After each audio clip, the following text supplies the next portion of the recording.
Hello everyone, welcome to class. और जो हमारा आज का टॉपिक है वो है फीडबैक। तो चलिए स्टार्ट करते हैं।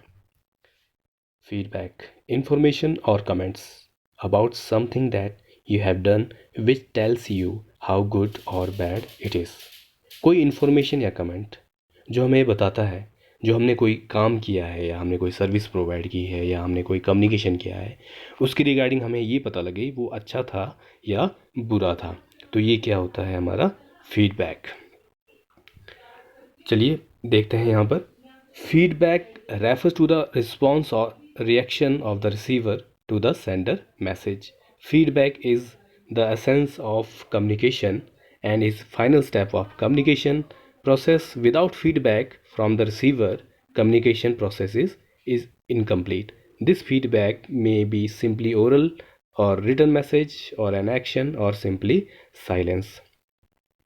फीडबैक हमें क्या बताता है? फीडबैक से हमें ये पता लगता है कि रिसीवर के द्वारा जो सेंडर को देने वाले कोई प्रतिक्रिया, कोई राय या सुझाव, उसका कोई रिस्पॉन्स या कोई रिएक्शन रहेगा। जैसे कम्युनिकेशन हम करते हैं, एक सेंडर होता है और एक रिसीवर होता है। रिसीवर के दिए जाने वाला प्रतिक्रिया, राय या सुझाव हमारा फीडबैक कहलाता है। Feedback is essence of communication. Feedback communication के लिए बहुत ही ज़रूरी है। ये हमारा final step of communication process होता है। Without feedback from the receiver के द्वारा जब तक फीडबैक नहीं दिया जाता तो हमारा जो कम्युनिकेशन प्रोसेस है वो पूरा नहीं होता, वो इनकम्प्लीट होता है। This feedback may be simply oral और रिटन मैसेज। फीडबैक किसी भी तरीके का हो सकता है, वो सिंपली बोल के भी हो सकता है, वो रिटन भी हो सकता है, कोई एक्शन भी हो सकता है और सिंपली साइलेंस भी हो सकता है। इसके बारे में आगे देखते हैं और कि फीडबैक क्यों इम्पोर्टेंस है। अगर हम जनरली किसी ऑर्गेनाइजेशन की बात करें या किसी कंपनी की बात करें या कम्युनिकेशन की बात करें, तो सभी में, या हम किसी सर्विस प्रोवाइड करें तो हर चीज़ में फीडबैक का बहुत बड़ा रोल है, उसकी इम्पोर्टेंस है। तो बेसिक्स हम जो फीडबैक की इम्पोर्टेंस है वो देखते हैं। Feedback help to achieve goal of the communication. Feedback communication के गोल को अचीव करने के लिए फीडबैक हेल्प करता है। जैसे मान लीजिए, अगर मैं कोई कम्युनिकेशन कर रहा हूँ, मेरा कोई मोटिव है, मैं कोई मैसेज दे रहा हूँ, जब तक फीडबैक नहीं आएगा मुझे नहीं पता लगेगा कि कम्युनिकेशन जो मैं करना चाह रहा था, जो मैं मैसेज देना चाह रहा था, वो डिलीवर हुआ है या नहीं। फीडबैक के द्वारा मुझे ये सब कुछ पता लग जाता है।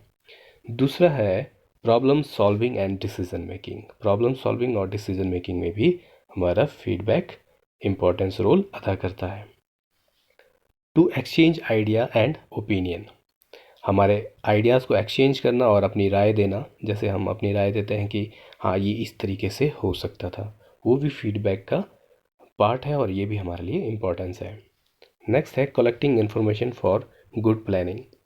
अगर हमें फीडबैक मिलेगा तो हम उस हिसाब से आगे की प्लानिंग कर सकते हैं कि हमने किस तरीके से किसी कंपनी को काम करना है, या हमने कम्युनिकेशन करना है, या हमने कोई सर्विस प्रोवाइड करनी है, etcetera.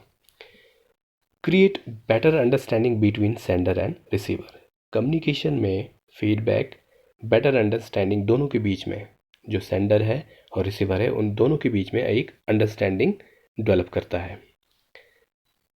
Sender can easily evaluate the receiver attitude.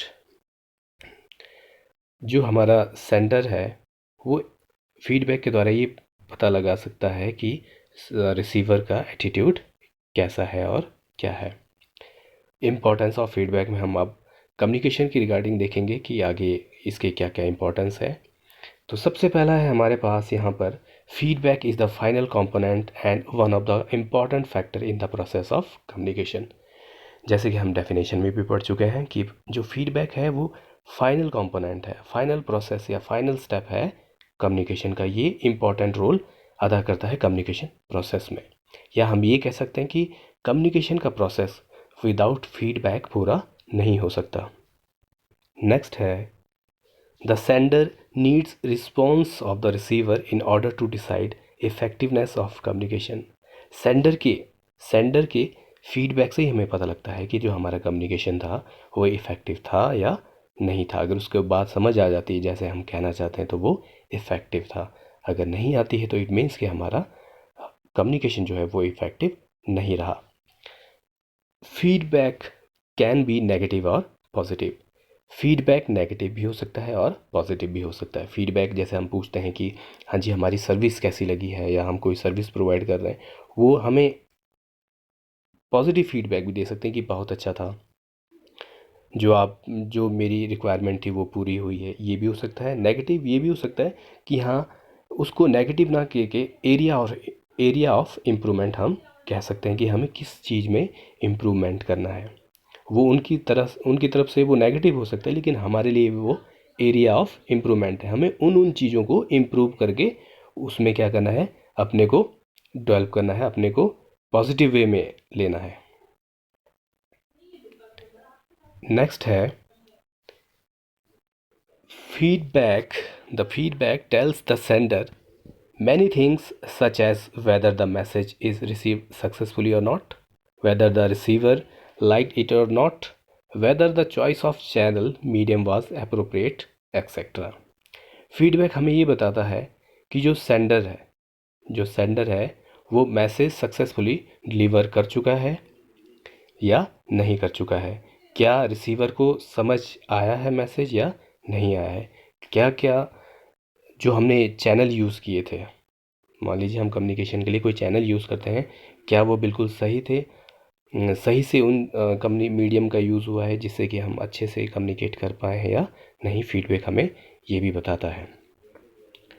Next है if the appropriate feedback is given by the receiver to the sender, then the sender can remodel his strategy of the communication if the appropriate feedback is given by the receiver।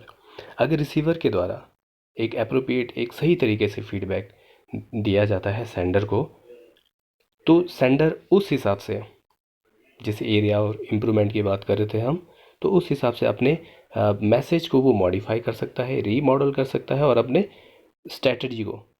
Strategy change कर सकता है। Communication करने का तरीका वो change कर सकता है। तो ये थे हमारे इम्पोर्टेंस ऑफ फीडबैक क्या होता है और कम्युनिकेशन में फीडबैक का क्या रोल